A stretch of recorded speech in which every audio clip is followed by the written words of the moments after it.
ನೋವಾಗ್ತದೆ ನನಗೆ. ಗೋಪಾಲಗೌಡರ ನೆನಪು ಮಾಡಿಕೊಳ್ಳುವ ಈ ಕಾರ್ಯಕ್ರಮಕ್ಕೆ ಗೇಣಿದಾರರೇ ಬಂದೆ. ನೀವು ನಾವು ಗೇಣಿದಾರ ಹೌದು ಅನ್ನೋ ಗೊತ್ತಿಲ್ಲ. ನಿಮ್ಮ ಪಕ್ಕದಿಲ್ಲ.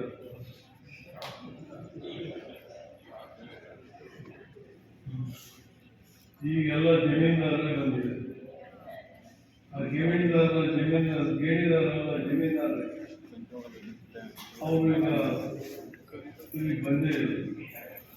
ಇದು ನಮ್ಮ ದುರಂತದ ಕೆಲಸ. ಗೋಪಾಲಗೌಡರ ನೆನಪಿನ ಮಾಡಿಕೊಳ್ಳುವ ಒಂದು ಕಾರ್ಯಕ್ರಮದಲ್ಲಿ ಅವರೇ ಹೆಚ್ಚು ಜನ ಇರಬೇಕು. ನಮ್ಮ ದುರಂತ ಯಾರನ್ನು ನಾವು ಸ್ಮರಣೆ ಮಾಡಿಕೊಳ್ಬೇಕು, ಅವರನ್ನು ಸ್ಮರಣೆ ಮಾಡಿಕೊಳ್ಳುವಾಗ ಅವ್ರ ಫೋಟೋವನ್ನು ಇಟ್ಟುಕೊಂಡು ಮಾಡ್ತಾ ಇದ್ದಾರೆ. ಯಾರು ಗೇಣಿ ರೈತರಿಗೆ ಭೂಮಿ ಕೊಡುವ ಬಗ್ಗೆ ಹೋರಾಟ ಮಾಡಿದ್ರು ಅವರ ನೆನಪು ಮಾಡಿಕೊಳ್ಳೋದಕ್ಕೆ ಗೇಣಿದಾರರು ಮದುವೆ. ಅದರಿಂದ ನಾನು ಇಲ್ಲೇ ಮಾತಾಡ್ತೀನಿ. ನಾವು ತುಂಬ ಸಂತೋಷದಿಂದ ಕಾರ್ಯಕ್ರಮಕ್ಕೆ ನಮಗೆಲ್ಲ ಆಹ್ವಾನ ಮಾಡಿದ್ದೇನೆ. ನಿಮಗೆ ಕೃತಜ್ಞತೆಯನ್ನು ಸಲ್ಲಿಸ್ತೀನಿ.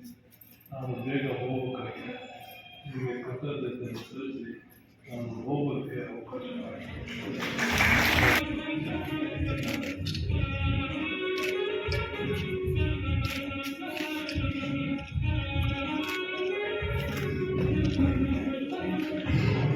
ಅವರು ವೇದನೆ ಇತ್ತು. ನಾವು ಯಾವಾಗ ಈ ಖಾಲಿ ಮಾಡ್ತೀವೋ, ಏನು ಮಾಡ್ತೀವೋ, ಏನು ಸಮಸ್ಯೆ, ನಮ್ಮ ಬದುಕೇನು ಅಂತ ಕಷ್ಟದಲ್ಲಿ ಇದ್ದಂಥ ಸಂದರ್ಭದಲ್ಲಿ ಕೇಂದ್ರ ಸರ್ಕಾರ ಕೊಟ್ಟಿದ್ದನ್ನು ಇವತ್ತು ರಾಜ್ಯ ಸರ್ಕಾರ ನಿನ್ನೆ ವಜಾ ಮಾಡಿದ್ದೀವಿ. ಯಾಕಂದರೆ ಕಸ್ತೂರಿ ರಂಗನ್ ವರದಿ ಉದ್ದೇಶ ಏನಿತ್ತು ಅಂದರೆ, ನಾವು ಎಲ್ಲರೂ ಅವರು ಹಸಿರು ಕಣ್ಣವನ್ನು ತೋರಿಸ್ಬಿಟ್ಟಿದ್ದಾರೆ. ಆದರೆ ನಮ್ಮ ಅಡಿಕೆ ಮರವನ್ನು ತೋರಿಸಿದ್ದಾರೆ. ಅಡಿಕೆ ಮರವನ್ನು ತೋರಿಸ್ಬಿಟ್ಟು ಇದು ಕಸ್ತೂರಿ ರಂಗನ್ ವರದಿಯಲ್ಲಿ ಬರುತ್ತೆ ಅಂತ ಹೇಳಿ ತಿಳಿಸ್ಬಿಟ್ಟಿದ್ದಾರೆ. ಅದರಿಂದ ಇದು ತಪ್ಪು ಮಾಹಿತಿ ಆಗಿದೆ ಅಂತೇಳಿ ರಾಜ್ಯ ಸರ್ಕಾರ ವಜಾ ಮಾಡಿದೆ. ನೀವು ಸರ್ವೆ ಮಾಡಿ ಯಾವ್ಯಾವ ವ್ಯಾಪ್ತಿ ಬರುತ್ತಂಥದ್ದು ಸರ್ವೆ ಮಾಡೋಕ್ಕೆ ಅವಕಾಶ ಕೊಟ್ಟಿದ್ದಾರೆ. ಇದರಿಂದ ಜನಸಾಮಾನ್ಯ ರೈತರಿಗೆ ಮುಳುಗಡೆಯಾಗಿ ಸಂತಸ್ತರಾಗಿ ಇದ್ದಂಥ ಕಷ್ಟವನ್ನು ಇದ್ದಂಥ ಬದುಕಿಗೆ ಇವತ್ತು ದಾರಿಯಾಗುವಂಥದ್ದಾಗಿದೆ. ಮಾನ್ಯ ಮುಖ್ಯಮಂತ್ರಿಗಳಿಗೆ ರಾಜ್ಯ ಸರ್ಕಾರಕ್ಕೆ ಅಭಿನಂದನೆ ಸಲ್ಲಿಸ್ತೇನೆ. Thank you.